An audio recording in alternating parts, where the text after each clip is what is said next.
even in poverty, even in tough conditions. How do we pursue wholesome meaning while being at peace about ourselves?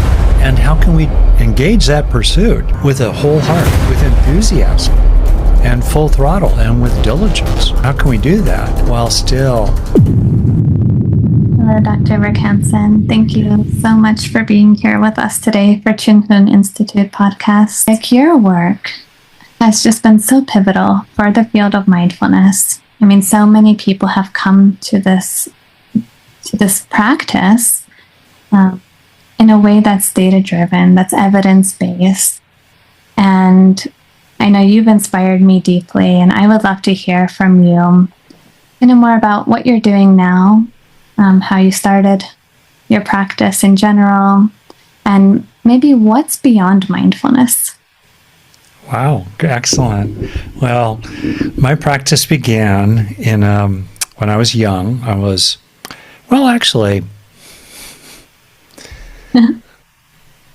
So I'm older. It's strange. Like, what? I'm older? Who is that fellow? Anyway. And so but part of what is natural, I think, is a reflection back. So quite honestly, there were two kind of turning points for me, several turning points as a child, but one was as a very young child, and really continuously, I have always had a very deep sense of unnecessary unhappiness. Just unnecessary, small or large unhappiness. And I feel sad about it, and it has bothered me. As a little boy, I did not know what to do about it, but I could sense it. People were stressed, people were worried, people were cranky. I grew up in a very ordinary American, middle class home.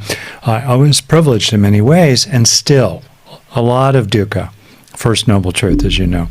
And so that was the beginning, a lot for me, right? Suffering and its end. How do we explore that as the Buddha taught? And then another turning point for me was as a teenager. I was also quite unhappy at the time and sort of desperate. And then I realized that as bad as the past had been for me psychologically and the present was, I could always grow a little and learn a little every day. Whoa, I could bhavana. I could explore cultivation. I could let go of some things and acquire some qualities. Wow, I could learn and grow and heal a little every day. Woo! That was good. I was about 15 then. And then another turning point was when at the end of my college, I was 21 at UCLA. This would be 1974, in the middle of the human potential movement, roaring through America. I thought, Eastern philosophy and religion, why not study that for one final quarter? So I did that, boom, and it opened me up to the Eastern traditions, especially Buddhism, and the practice of meditation. So I began to meditate. I was a very sloppy meditator. I was a beginner. I had my long hair and my gold-rimmed glasses and my wood flute, and I was in the grass, the tall grass, as the wind blew, and I thought, oh, how neat. It was better than nothing, right? It was like basic meditation is better than no meditation. As a mathematician, let's say 1 is infinitely more than 0. Literally, mathematically, infinitely more. Anyway, so that set me on my way. And then through this and that, I got increasingly interested in psychology and brain science and their intersections with deep contemplative practice, which for me has been mainly in the Buddhist tradition, especially the tradition of early Buddhism, now often known as the Theravadan branch of Buddhism. So that then led me to creating, Buddha's brain and the material related to that. And so that's a piece. I'll just maybe finish by saying that I have profound respect for those beings throughout history, and many of whom we don't know about, including before history. History began 5,000 years ago with writing. Well, people were awakening and called to awaken long before that. Let's have respect for them, and including in the indigenous, native traditions of the world. So those people never needed an MRI. They didn't need an EEG or a magnifying glass or a microscope, to awaken. And now, 2,500 or so years since the Buddha walked and taught, in the dusty plains of northern India and the forests there, we have learned a lot about the underlying causes and conditions in the living body embedded in nature based on physical processes of evolution over 600 million years alone of the evolution of the nervous system and its headquarters, the brain. We now know more about about dependent origination grounded in the living body. And to me, it just seems obvious. Wow, why not really respect the Buddha, who taught about dependent origination and the importance of all phenomena arising dependently upon their underlying causes and conditions in a field of processes and relationships. Processes and relationships. Well, consistent with respecting that and consistent with the value of insight and the relieving of ignorance that is so central to the Buddhist path, of course, we should have some curiosity about how to use what we're learning about the underlying physical processes that are making the mind moment by moment by moment.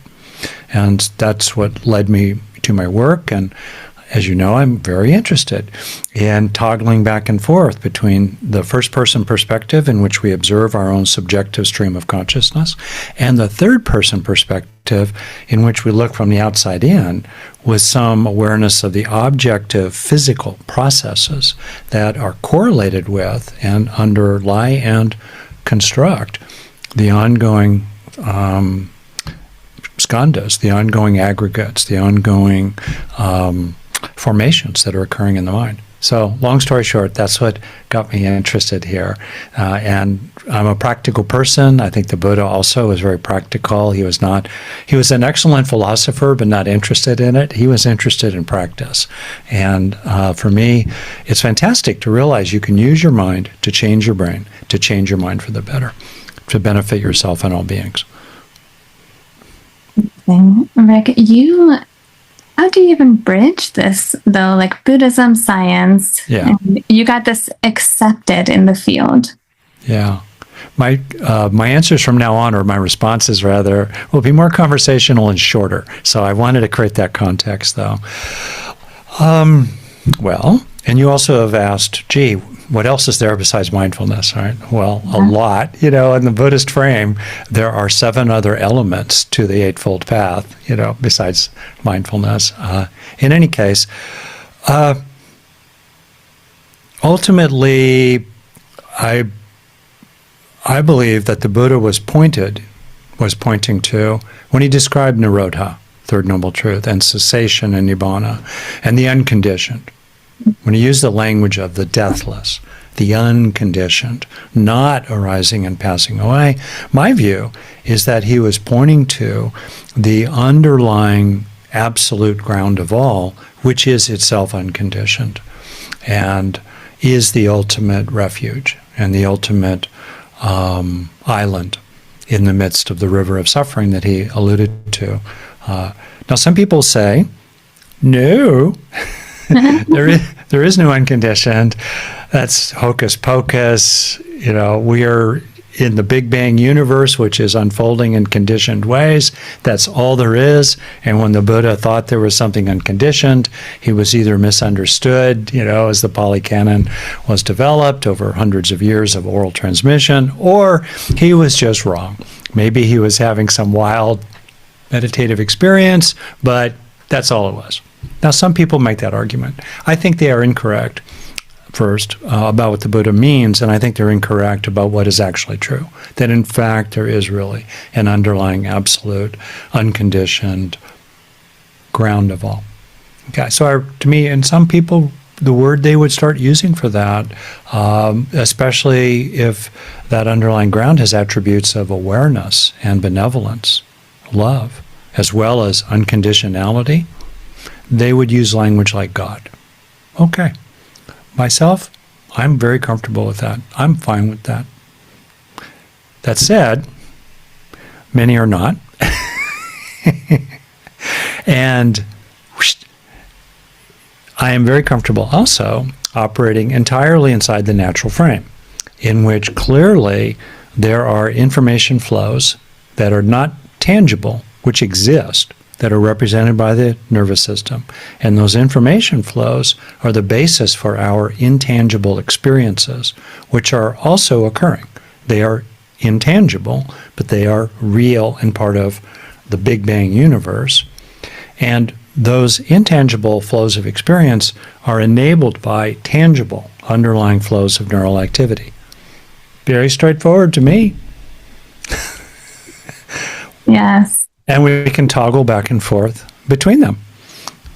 And why leave one out? There are these dogmatic, hardcore science types who, they get all twitchy when you start talking about flows of intangible experiences.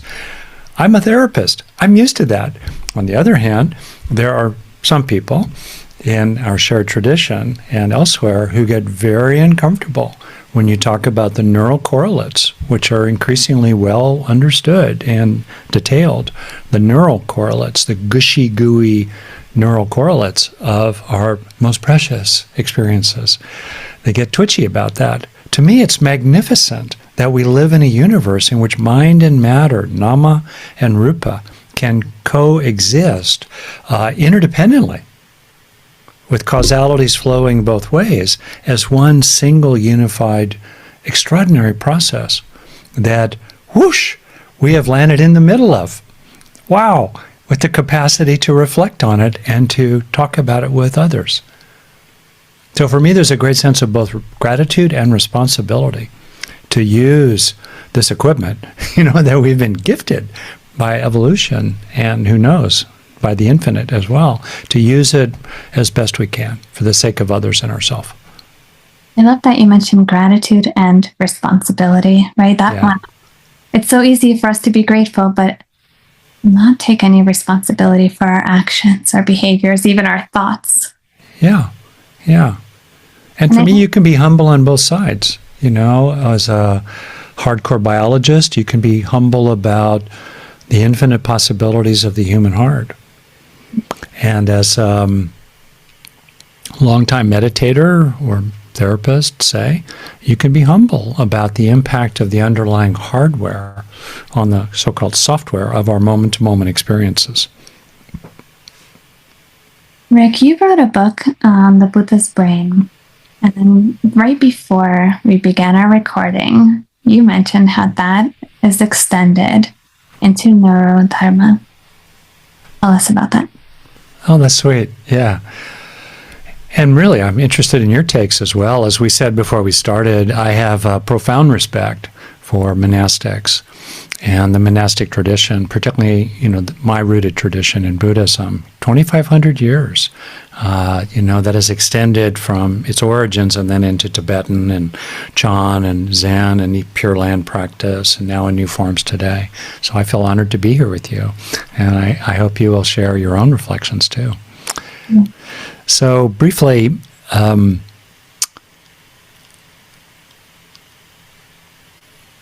there is a broad principle of learning in which it's very helpful to study people who are very good at something. So for some reason lately on YouTube, I've stumbled into videos of tennis players. I don't play tennis or golf, but I'm interested in how they do it so well. Okay. Well, if you're interested in unshakable inner peace and happiness, why not study the people who have made it their life's work?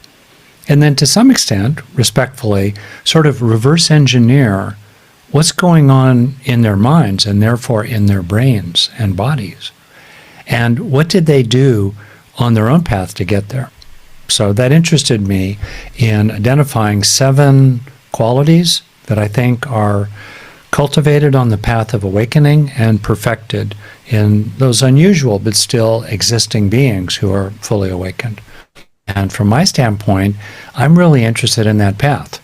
I may not make it all the way in this life to the summit, but so far it's a path that has worked really well for me and, makes sense. And I see people who are even farther along. So what are those 7 qualities? And this is a kind of a framework.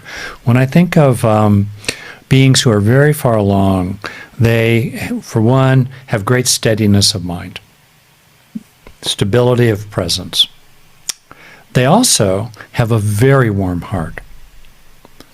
And they are very rested in equanimity, emotional stability in the changing currents of life. So think of those three qualities right there.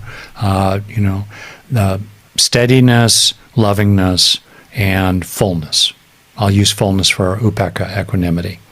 So that there's no basis for craving. There's no basis for tanha, no actual basis for tanha, which is a drive state. So that's we're thinking about a lot already. Yeah. How to undo the nutriments of tanha, to put it in Buddhist terms. So then, next, I see beings like that, boom, with a great sense of wholeness. They are present as their mind as a whole. There's a sense of, in the jhana factors, you probably know the term, ekaggata, unification of consciousness, one whole presence. There's great, they accept themselves as a whole. They're not divided internally. They are undivided. Beautiful, wholeness. And then we have also, fifth, the quality of nowness. They're completely in the present. And there are many teachings about this. Receive the present as it arises, release it, and open into the next one. Nowness, fantastic. And then, going further out, they have a pretty strong sense of oneness with everything, either as an ongoing experience or as a kensho or satori experience they've had in the past that has left them with complete knowing that we are actually all just local currents in the great river of time. Allness.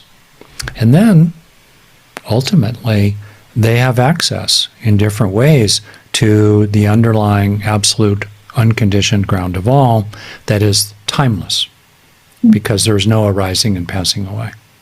It's eternal. So that gives us these 7 qualities, which I'll summarize as steadiness, lovingness, fullness, wholeness, nowness, allness, and timelessness. That seems like a pretty good summary of most of how you would characterize an arahant or a bodhisattva or a saint even, in terms of the full development there.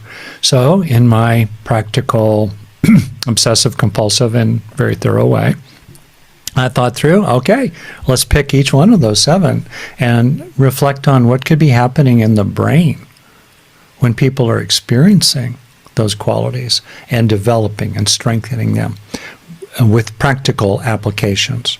So with great respect for those qualities, especially as they are described in the Buddhist tradition, I have unpacked and really explored plausibly, based on existing research with a lot of citations. I have a lot of citations and footnotes in Neurodharma in the back, so it's easy to read. How can we, in other words, operationalize awakening in the living body with profound respect, including and humility for what we do not yet know? So that's what that book's about. I've written 7 books. Like a parent, I love all my children, but I like that one the best. Yeah, within the 7 qualities, I just think of how this lovingness and the fullness right now in our modern day, that's so needed. Yeah. Because it's easy for us to love what we crave. Yes, very good. For us to push away otherwise. Yeah, isn't that nice? And to realize that, and to also, just a detail, to realize that even biologically, lovingness leads to fullness. It goes both ways, like you were implying. And in that, fullness comes when there's an experience of needs met enough in the moment. So there's an enoughness already, and therefore there's not the sense of deficit or disturbance, which is the biological basis for tanha and craving. Craving is a drive state based on something lacking, right? Well, when you're in a sense of fullness, in the present, even in poverty, even in tough conditions, but if there's an inner fullness, there is not the basis for craving. Now, that inner fullness relates to our 3 major needs for safety, satisfaction, and connection. All animals, all humans, we have these 3 needs. Lovingness, flowing out as well as flowing in, meets each one of those 3 needs. It's like the super medicine, the super vitamin, right? So lovingness helps us feel safer as social primates, Great. Lovingness is also very rewarding. It feels good flowing in or out. That takes care of satisfaction. And of course, lovingness immediately starts meeting our needs for connection. How do we love what we don't love? Aha. Well, a practical example might help. How do we love? You mean what we dislike? How do we love what as you know, I'm just saying it for people in general, the hedonic tones of experience, or some in Buddhist language, the Vedanas, the feeling tones, pleasant, unpleasant, or neutral. You're speaking to how can we rest in a lovingness, in the present, with that which is unpleasant. Yes. Including people. I have friends who are monastics and who've spoken with me, and for those who think that monastic world is some idyllic heaven realm, well, there are still relationships there, aren't there? So whether it's in a monastic setting or any setting, sometimes other people are bothersome. Sometimes they actually really mistreat us. Yeah. The big question, people ask, how can I love Adolf Hitler or equivalent people today, right? And I think people use those extreme cases to kind of undermine the whole effort. Hey, as you know from metta practices, start with your benefactors, then friends, then neutral people, then difficult people, with loving yourself along the way. And start with an easy, difficult person. Like someone you like, but they chew with their mouth full and it drives you crazy. Or they snore in your room on a retreat, and then build out from there. And so, yeah, I think what helps me, I'll tell you one thing that has really helped me. One, I am very inspired by examples of people like Tibetan monks who have been kind of an alert here for those of you who have a sensitive heart like I do, who are terribly mistreated in prisons run by the Chinese government. And I'll make a distinction between the Chinese government, of course, in Tibet, and the Chinese people. In any case, they have been able to sustain their practice of compassion and kindness even for the people who treat them terribly. Well, that's an extreme example. I don't know if I could do that, but I feel inspired that they could do that. All right. Yeah. For me, in a more ordinary way, there was a transformation when I began to reframe that lovingness is my nature, and that the nature, one of the characteristics of the absolute, unconditioned ground of all, is a kind of benevolence, if only in the generativity of the arising next moment, so that you can feel a rooted lovingness moving through oneself, and you can feel an inherent lovingness deep in your own being. And with some practice, you can cultivate that and stabilize more in it.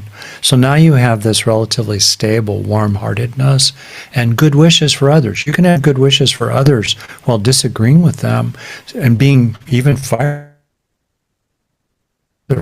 and set boundaries. You can do that without, in the right intention element of the Eightfold Path. One of the three elements of right intention is the intention to release ill will, and also the intention for non-harming, and also renunciation of attachment to sense pleasures. So we are vulnerable as social animals that cooperated with us inside their bands, and we're often aggressive and brutal to those to them in other bands. We have to be very vulnerable to the so-called wolf of hate in everyone's heart that is easily activated. So we have to practice with that. But the point being, you can rest in a fundamental stance of good wishes for others, including for your own sake, to maintain your good wishes for them, while never wanting to see them again in your life. And being very clear about that, right? Or voting them out of office, whatever. Okay, so that helped. It helps to realize you can do that. It helps to cultivate lovingness in general. I've said that so far. And it helps to have a sense that your own karuna, your own metta, your own mudita, your own lovingness broadly radiates from you unconditionally as a kind of field through which others pass. So whether or not you are rested in that lovingness does not depend on them. They move through it. Now, you make your specific arrangements and decisions about them based on how they are, et cetera, et cetera. But fundamentally, you rest in an unconditional lovingness. So to me, that's how to love what we don't like. Yeah. How does neuroplasticity tie into this? I mean, you have to change your brain, right? Change your brain, change your life. Yeah, oh, that's great. Well, you're really getting at, to me, I was going to say holy grail, and I don't know if that's appropriate in a Buddhist context. It's a Christian notion, but anyway. So you're really getting at the crux, which is bhavana. It's cultivation. Yeah. And the dirty secret is that a lot of people will have passing experiences that are helpful in psychotherapy or coaching or counseling or while meditating or while listening to a teacher or while on retreat. And yet, an hour later, a week later, those experiences have made no difference. Yeah, we see that, right? People go on retreat, then 1 week later, they're back to the same. Yeah, exactly right. So, and that's true in psychotherapy as well. So the question is how to cultivate lasting learning. And this has been, I would say, the primary particular focus of my career. How do you actually cultivate learning that lasts? And what the research shows is that the process of becoming wiser, happier, I think of this lovely proverb, I think from the Pali Canon, cultivate the good that lasts train yourself in doing the good that lasts and brings happiness. Cultivate a mind of love and boundless peace, something like that. So it's cultivation. How do we do that? And the way to do it is you have to change your brain. No brain change, no mind change. Maybe we're doing something in the supernatural, cosmic realms, the Brahma realms, okay. But inside the Big Bang universe, no brain change, no mind change. So how do you do brain change? That's where neuroplasticity comes in. Neuroplasticity is the capacity of the nervous system to be changed by the information flowing through it, including the information that's representing or enabling our experiences. And the how of that, I've written a lot about. I talk about how to take in the good. For me, there are 8 actually evidence-based methods for doing that that I went through in my paper called Learning to Learn from Positive Experiences. I would have preferred the word beneficial to positive, but it was in the Journal of Positive Psychology, so I kind of had to do that. Anyway, people can find that paper. I think it's from a couple years ago, has a lot of references. Of those 8 methods, they are summarized in the HEAL, HEAL framework that many people can find out about. I have a lot of freely offered stuff about this. It really boils down to this. It's kind of summarized in this famous saying, neurons that fire together can wire together. So we have the 2-part process. Experiencing is the firing part. If you want to promote the learning, cultivating, the bhavana, that is the wiring part. And my favorite ways to do it happen routinely. I'm actually doing it. Stay with the experience for a breath or longer. Keep the neurons firing together. So just stay with it. Like stay with the experience, not out of craving or clinging or reifying it, but more out of a gentle, ongoing steadiness of mind. It's a kind of shamatha practice, a samadhi practice for 5 or 10 seconds at a time, the duration of a single breath. Second, try to feel it in your body. The more that we feel our experiences in our bodies, the more that they will leave lasting traces in the nervous system. And then third, be aware of what for you is rewarding about it, what is meaningful and or enjoyable about it. Because then as the sense of relevance and reward increases inside you, so will the impact in your nervous system. Right? Why would it matter to you? What do you like about it? I think about how interesting it is that the Buddha has a lot of teachings about healthy desire. There's a misunderstanding of the Buddhist treatment, the Buddhist tradition, as being against desire. No, we're not against desire. We're very concerned about harmful desires. And we also are concerned about the relationship we have to even our healthy desires. But it's okay to want to desire the beneficial experiences you're having, including the ones that you've worked hard to have, like at the end of a meditation. It's a healthy desire to want them to sink in and leave lasting traces behind. When I think about desire, I think about how everybody just wants to be happy. They don't want to suffer, but yet we as a society are so addicted to our suffering. Huh. What do you mean addicted to suffering? People would rather we have negativity bias. We know that's a thing, right? So when people have a choice to go toward maybe a more wholesome way of living, to break free from some patterns, right? The neurons are just like, resistance, and they come back. Oh, that's very interesting. It is hard to change habits that lead us into suffering, isn't it? That's what I think you're saying.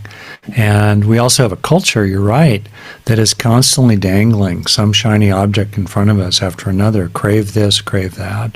Mm-hmm. Yeah. And for myself, this is where the material I think about fullness comes in. How do we, as whether a monastic or a householder, how do we pursue wholesome ends with wholesome means while being at peace about the results? And how can we engage that pursuit with a whole heart, with enthusiasm and full throttle and with diligence? How can we do that while still holding those experiences very lightly, moment by moment by moment? Yeah. And that's where I think one of the benefits of repeatedly taking in the good enables us to do that. Because as you feel already filled up from the inside out, then there's less basis for reaching, stretching, grabbing, and identifying with one thing or another out there in the world. And you become, you may be disappointed if you try to do something and do not succeed, but that disappointment lands on what feels already like a big bucket inside, or a deep well inside that feels already mainly full. Because you've repeatedly taken in the good already. My master oftentimes says to me, just trust in the Dharma way. And I feel for anyone who's not Buddhist, I would just be like, just trust in your path in your life. And whatever happens, it's fine. What's meant to be for us will be for us. If it's not meant to be for us, we can't just take it. Yeah.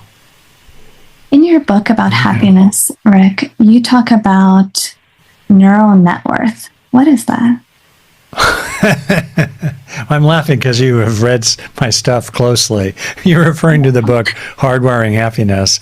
And for anyone with a deep interest in understanding the second noble truth in a modern evolutionary neuropsychological way, and in particular, how we can actually become freer and freer of tanha.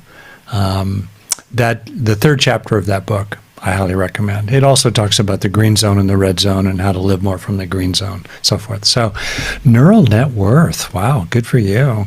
So, and we're not talking about a neural network. We're talking about neural net worth, which is a play on neural network. But anyway, it has to do basically with inside yourself over time. What is the overall balance? It's like a balance sheet of afflictions, the kleshas, the poisons, all the rest of that, and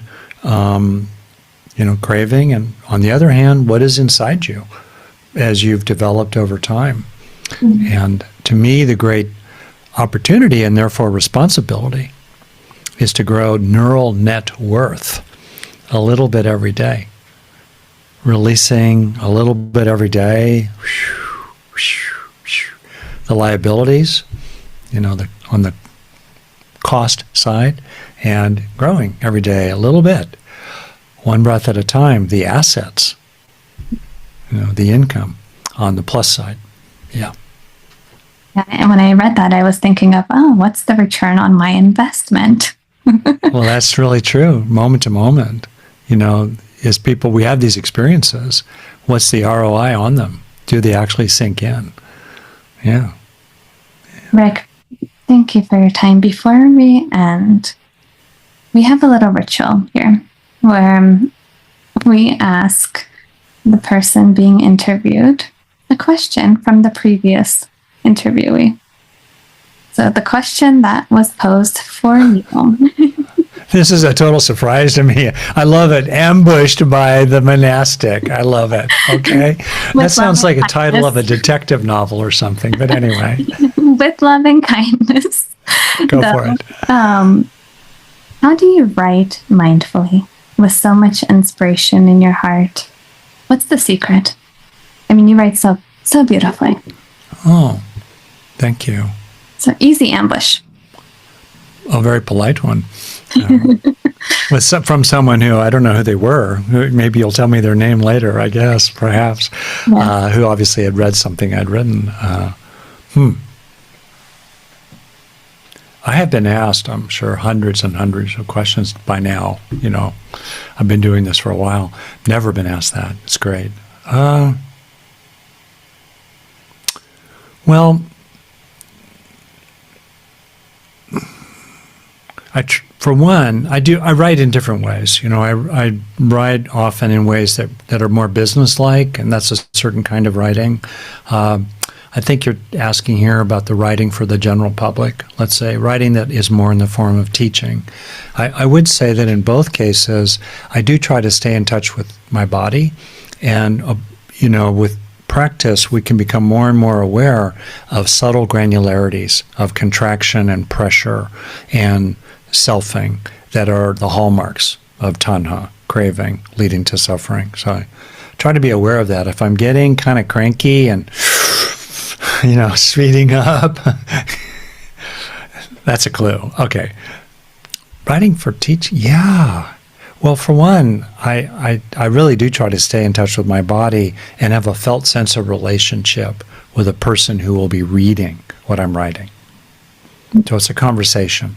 I write in relationship with beings who will be receiving what I offer and trying to make sense of it, anticipating their questions, writing in a way that has a rhythm to it, that's emotional, that, you know, maintains their interest, hopefully, and brings them along to the next thing.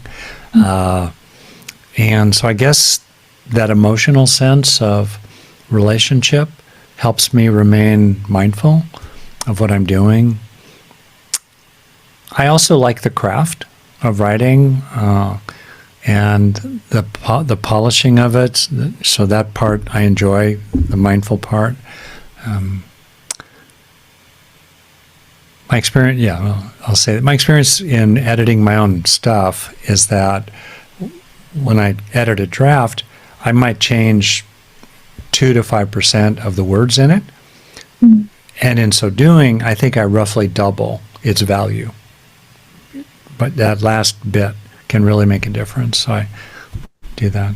And that's a very mindful, the carefulness, conscientiousness. So anyway, that's an answer. Well, I love that. Thank you so much, Rick, for your time. And you have so many great books. I hope that people have a chance to read it. And also your Global Compassion Coalition. Oh, yeah. There's so much I wished to ask you about that, but I know we are out of time. So hopefully. I have a few more minutes unless you need to wrap up. Maybe I'll just say briefly about that. Yeah, Global Compassion Coalition. I encourage people to check it out. Join. It's simple. It's free. It's a moral stand when you join the coalition. It's a word, coalition. We could have called it network or association. Coalition was the least bad word we could find. Anyway, you're standing with others, looking out at the world with compassion, which moves us to take action to relieve suffering. And the underlying idea is that to address large systemic issues like poverty or child hunger or global warming or war, we need to form larger and larger collectives in which people and organizations come together and pool their resources for the sake of the common good. That's what we need to do. And that's the origin of my idea for the Global Compassion Coalition, which has been going full speed for about 2 years. If you go to our website and you see all the things that are there, it's been developed and in just 2 years. And I've put a lot of volunteer time into it. I don't make any money from it, of course, and that's the idea. And we really welcome everyone, including you. I don't know if you're allowed to join a coalition, but I was deeply honored that people like Bhikkhu Bodhi are in the coalition. Buddhist Global Relief is one of our founding organizations. We'd certainly welcome you and others to join, because we need to be big enough, to be strong enough, to make the world we long for. Thank you, Rick. And that's your life. That's what you're living. And I would love for Chung Hung Institute to join. Oh, very, very nice. Yeah. Yes. Yeah, it's really striking. I'll just say this very briefly as an invitation to people. So I have a little background in the business world, especially smaller business, and I observe that business people tend to compete at the local level, but they put their money in a single bucket at the political level to influence policy, both legally and through corrupt means. Worldwide, it's estimated that about $1 trillion a year are paid in bribes. In the last 15 years or so, the oil and gas industry in America has spent $2 billion on legal lobbying, and they've gotten what they paid for in terms of blocking climate legislation. So that's what business interests do. Okay, that's what they do. What do most pro-social people and organizations and nonprofits do? They do the opposite. They're very they're friendly, at the ground level. They go to each other's parties, they like each other. But how often do they actually cooperate with each other and coalesce around a single cause, including pooling in a single bucket some of their resources? They almost never do it. It's crazy. They're doing good work in their beautiful silos, but they don't come together at a scale that will matter to compete with these very powerful forces. So I think, no, that's not good. We need to move past territoriality. We need to move past, my way, and we need to realize we have common interest in no children dying of hunger. We have a common interest in the rule of law and in civil society. We have a common interest against authoritarianism. That's not good for spiritual practice, et cetera, et cetera, et cetera. Okay, I better shut up. And now you're speaking to my heart, making me want to keep going the conversation. That's exactly what we're doing here. Yeah. All Buddhist traditions, no separation, bring it together. Science, bring it together around the world. Beautiful. I thoroughly support that. Yeah, and allow for obviously great diversity. People doing Zen practice, it's quite different than someone engaging in Pure Land. Fine, but Joseph Goldstein wrote his beautiful book, One Dharma. Yeah, exactly. Yeah, great. Thank you so much, Rick, for your time and your presence. Oh, thank you. This is really beautiful. I told my wife before I did this, woohoo, I get to go talk with a nun, a Buddhist nun, a monastic, yay. Thank you. Thank you, Rick.